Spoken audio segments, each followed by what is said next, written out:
Assalomu alaykum muhtarama onaxonlar, qadrli opa-singillar. Siz azizlarni nafis bahor va go'zallik ramzi bo'lmish 8-mart Xalqaro xotin-qizlar bayrami bilan samimiy muborakbod etaman.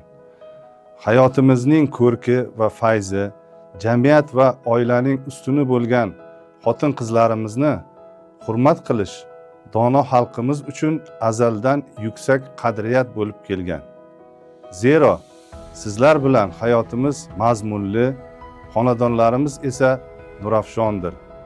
Bugungi kunda faol, o'z kasbining fidoyisi, ijodkor ayol va qizlarning jamiyatimizdagi o'rni tobora mustahkamlanib bormoqda. Ayniqsa ilm-fan sohasida ayollarning faol mehnat qilayotganligi, ilmiy izlanishlar olib borib, xalqaro miqyosidagi yirik tadbirlar va anjumanlarda o'z iqtidorlarini namoyon etib kelayotganliklari tahsinga loyiqdir.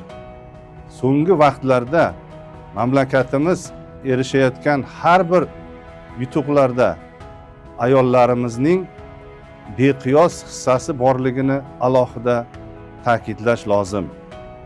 Aziz va muhtarama opa-singillar, sizlarni bugungi bahor va nafosat bayrami bilan yana bir bor tabriklab, barchangizga sihat salomatlik, xonadonlaringizga tinchlik omonlik, fayz va baraka, mas'uliyatli va sharafli ishlaringizda ulkan zafarlar tilab qolaman. Bayramingiz muborak bo'lsin, aziz ayollar.